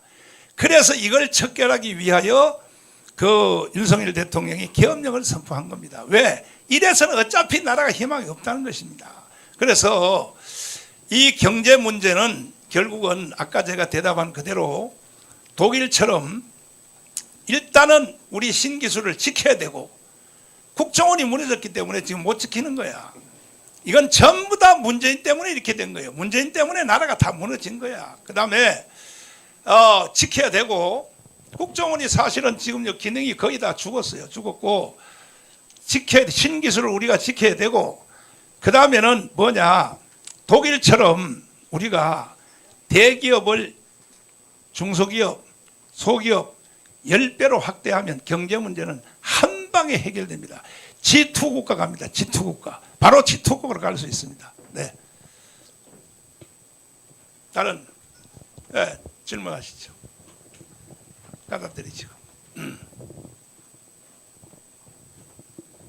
안녕하세요. 독립신문 이태경 기자고요. 질문하신 기회 주셔서 감사합니다. 네. 제가 그 후보님의 그 지역사회에 주시는 선한 영향력에 대해서 말씀을 드리고 싶은데 네. 사실은 후보님을 잘 몰랐어요. 그러다가 이제 한남대첩이 일어나고 나서 하시는 연설을 들어보고 제가 조금 이것저것 알아봤는데 되게 선한 일을 많이 하셨더라고요. 그 중에 하나가 제가 놀랐던 게 그 교회에 가시면 교회가 다 무너지는 형국으로 돼 있어요. 막 지도 들어오고. 근데 제가 놀랐던 게 뭐냐면 교회가 돈이 없나라고 솔직히 생각을 했는데 그 무료급식을 하시더라고요. 맞습니다. 네, 점심 저녁을 무료급식을 몇 년 동안 하셨는데 사실 제가 또 먹어봤는데 그 반찬이 제육볶음하고 닭도리탕이 한 번에 나오더라고요. 그러면 돈이 많이 들잖아요. 그럼 그걸로 사실은 교회를 고칠 수도 있는데 그렇게 하지 않으시고 어떤 마음으로 이렇게 무료급식을 시작하게 됐는지 그게 궁금하고요. 또 이렇게 선한 영향력을 끼치시는 이런 것들이 지금 후보님의 정책에도 많이 묻어 있는지 그게 궁금합니다. 목사로서는 뭐 당연히 해야 될 일이지만은 저는 이 불쌍한 대한민국의 5,300만 국민들이 너무 불쌍해서 제가 사실 애국운동 광화문 또 전체 다 포함해서 1년에 1,000억을 지원합니다. 1,000억. 그 1,000억의 돈이 어디서 나오냐? 다 우리 교회 헌금입니다. 헌금이고 심지어 그중에 1,000억 중에서 절반은 미국의 성도들이 자기 교회 헌금만 하고 우리 교회 헌금 계좌로 쏘고 있습니다. 그래서 사실 이 광화문 운동이 계속 되고 있는 중입니다. 그래서 저는 최후의 목표는 자유통일이고 대한민국을 G2 국가로 만약에 G1으로 간다 그러면 미국이 기분 나빠하니까 G2 국가로 간다. 이것이 저의 목표입니다. 네. 네. 또 다른 질문? 네, 예. 마이크 갖다 주세요. 또 제가 궁금한 점은 그 문재인 전 대통령님의 그 국가보안법 관련해서 USB 관련해서 목사님께서 열심히 싸우시는 걸로 제가 알고 있거든요. 그래서 제가 보니까 그 USB 안에 담긴 내용이 국가에 공개됐을 경우 국가에 알아들었어요? 예. 혹시 구조환 변호사님 오셨나요? 오세요. 요거는 구조환 변호사님이 설명을 한번 해주시는데 USB 내용입니다. 이 국가 기밀이 심각한 사항을 김정은에게 넘겨줬단 말이야. 이것은 우리 구조환 변호사님이 끝까지 추적하여 지금 재판을 계속하고 있고 1심, 2심도 이겼고 이제 대법원 판례만 남았습니다. 그러면 그야말로 이재명 대표의 표현대로 말하면 누구든지 체포하면 됩니다. 문재인은 누구든지. 자, 설명해 주십시오. 예, 그 질문 취지가 어떤 거였죠? 아니, 거기에 USB. 대해서 아,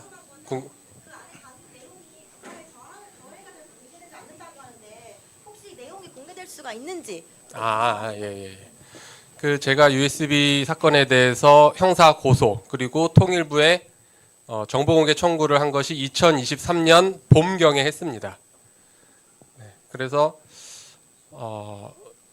통일부에서는 제 정보공개 청구에 대해서 국가기밀 사항이 있기 때문에 국가안전보장, 통일, 외교, 국방상 국가에 중대한 손해가 끼친다는 이유로 비공개 결정을 했고요. 제가 거기에 대해서 다퉈서 행정소송을 해서 서울행정법원 그리고 서울고등법원 1, 2심을 거치면서 그 판사 총 6명이 직접 통일부에 방문을 해서 그 USB 내용을 다 보고 판결하기를 통일부와 마찬가지로 국가기밀 사항이 심각해서 이거는 공개할 수 없는 사항이다라고 판결을 내렸습니다. 즉 그 말은 다시 말하면 행정법원과 서울고등법원은 문재인 전 대통령을 간첩으로 규정한 것과 마찬가지다라고 판단을 하고 있고요. 뭐 실제로 국가기밀을 수집해서 적국에 넘기는 것을 간첩죄로 대법원은 명확하게 규정을 하고 있습니다. 그리고 현재는 그 사건이 대법원에 가 있는 상태고 지난달 말부터 대법원이 그 법리 검토에 시작을 했습니다. 특수 1부에서 지금 심리를 하고 있고요. 거기에서도 마찬가지로 국가기밀이 심각하다라는 판결이 나온다면 그러면 당연히 문재인은 간첩으로 대법원 확정 판결을 받게 되는 것이고 또 오늘 문재인은 또 뇌물죄로 서울중앙지검에 또 별도로 기소가 됐죠. 그래서 이 USB에 대해서 형사고소권 같은 경우는 지금 서울경찰청을 거쳐서 서울중앙지검에 계류되어 있습니다. 현재 1년 8개월 동안 아직 수사를 안 하고 있어요. 네, 그래서 여기에 대해서도 저는 서울중앙지검에 문재인에 대한 USB 간첩죄와 이적죄 고발 사건에 대해서 수사를 강력하게 해줄 것을 촉구를 드리고 대법원 역시 마찬가지로 국가기밀이 있는지 여부와는 별도로 국민의 알 권리 차원에서 우리 국민들에게 이것을 공개해 줄 것을 그렇게 판결해 줄 것을 저는 촉구를 드립니다. 네. 그 영상을 직접 한번 보여주세요. 자, USB 넘기는 이 판문점에서 문재인이가 USB를 난 문재인 대통령이라고 부를 수 없어요. 자, 한번 보세요. 영상 보시죠. 어느 정상회담에서 배석자가 없이 둘이서 이것도 바깥에 나가서 귓속말로 USB를 넘겨줬단 말이야. 세계 정상회담에 배석자 없이 이렇게 하는 사람이 있습니까? 그래서 문재인은 나는 간첩이라고 확신하는 거예요. 네. USB 이거 넘겨주는 장면이거든요. 김정은에게. 그래서 내가 문재인을 간첩이라고 내가 강화문에서 연설했다가 내가 구속됐습니다. 첫 재판을 제목이 이거였습니다. 왜 현역 대통령을 간첩이라고 했습니까? 재판부가 물어서 내가 이건 내가 대답할 문제가 아니다. 문재인이가 USB 넘겨준 내용 안에 보면 스스로 자기가 간첩이라는 것이 들어있다. 그랬더니 재판부가 청와대에서 문재인 현역 대통령 때 USB 내용을 제출하는가 못하는 거예요. 3번에서 못하는 거예요. 그래서 결국은 내가 구속해서 다 무죄로 나왔고 나온 뒤에 구조화 변호사님이 계속 행정소송을 하여 1심도 이겼고 2심도 이겼는데 지금 우리 쪽에 속한 윤석열 정부의 통일부 장관입니다. 통일부 장관이 USB를 공개할 수 없다는 거예요. 우리 쪽인데 그 왜 못하느냐 물어봤더니 국가기밀사항이 너무 심각하므로. 그 국가기밀사항이 너무 심각한 것을 김정은한테는 주면 돼요? 기자 여러분 대답 한번 해보세요. 국가기밀사항이 너무 심각한 것을 김정은한테 주면 되냐 말이야. 응? 기자들이 대답도 못하시네. 다음 질문 또 질문 있습니다. 앞에 우리 자. 네, 안녕하십니까. 독립신문 기자기업 또 시사 우동균입니다. 지금 언론들의 보도에 저는 불공정성에 대한 질문을 좀 드리고 싶은데요. 지금 가령 법사 관련해 가지고 뭐 자택에서 관봉권이 나왔다 이런 걸로 지금 언론들이 또 윤석열 대통령 부부에 대해서 또 얘기를 하고 있습니다. 근데 정작 그 언론들이 과거 자유일보에서 보도했었던 이 김정수 옷값 관련한 이 관봉권 논란에 대해서는 지금 또 그동안 침묵 내지는 좀 축소 보도하는 그런 경향이 있었거든요. 이런 언론의 행태에 대해서 후보자로서 어떤 느낌을 가지고 계신지, 예, 그리고 아까 구조화 변호사께서 말씀 주셨지만은 이번에 문재인이 정말 뒤늦게 지금 검찰에서 뇌물수수로 지금 기소를 했는데 여기에 대해서 또 후보자로서 어떤 입장이신지 말씀 듣고 싶습니다.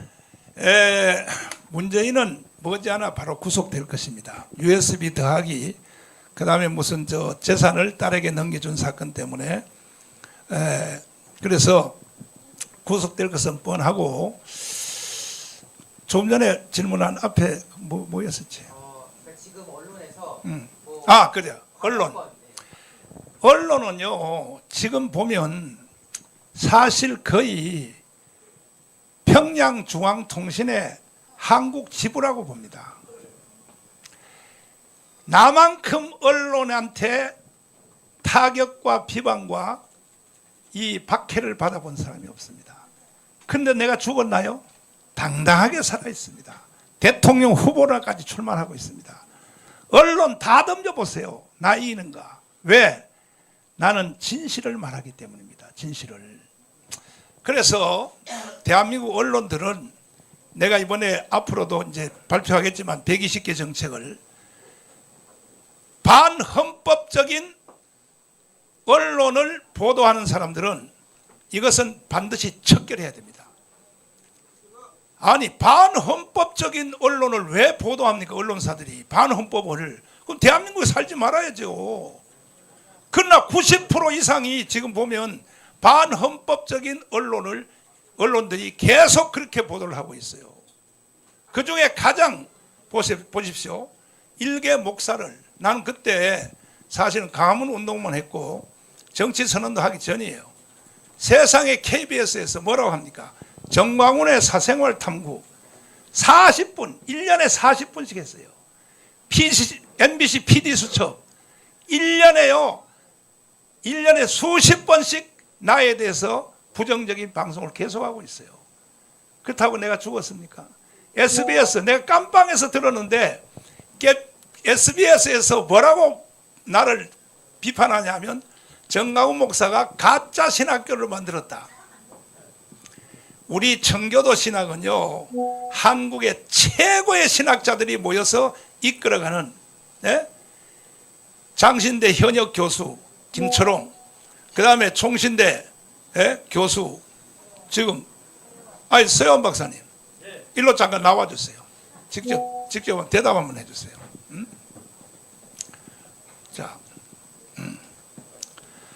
뭐 주머니를 차고 다녀요. 돈 있어요 거기에? 자, 보세요. 지금 여기 구성하고 계시는 이 신학자들 있잖아요. 예. 이게 사실은 세계적인 신학자 그리고 우리 박사님이 영국에서 공부할 때 그 쓴 논문이 있잖아요. 예. 이거는 영국의 박물관에 보관되어 있는 거 맞죠? 예. 이러한 위대한 신학자들이 청교도 신학을 이끌어가는데 SBS는 뭐냐? 정강훈 목사가 가짜 신학교를 만들었다. 이렇게 비판을 하는 거예요. 대답 좀 한번 해주세요. 제가 갑자기 또 이렇게 정강훈 대통령 후보 연단에 올라와서 마이크를 잡게 됐습니다. 간단하게 말씀드리면 한국의 대교단들 또 교단과 유사한 그런 독립기관들이 신학교를 자체적으로 운영을 많이 합니다. 그 가운데 정식으로 대학교 인가받은 데가 한 20여 군데 되고요. 그 외에 뭐 각종 포함해서 전체적으로 하게 되면은 또 무인가까지 하게 되면 아마 그야말로 한 200여 개 신학교 이상이 될 것입니다.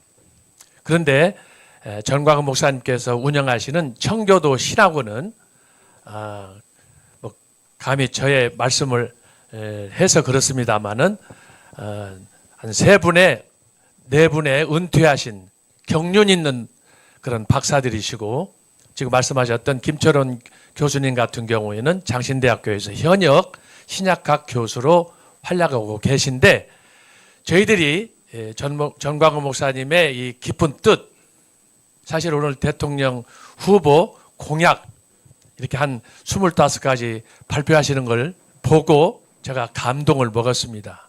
하나하나가 정말 필요한, 이 시점에 우리 대한민국에 필요한 정책이 아닌가 그런 생각을 하는데, 특별히 신학교와 관련해서 청교도 신학원은 그야말로 세계적으로 어느 신학원에도 뒤지지 않는 경륜 있는, 내용이 있는 그런 신학원이라고 생각합니다. 여러분 기억하시면 감사하겠습니다. 네.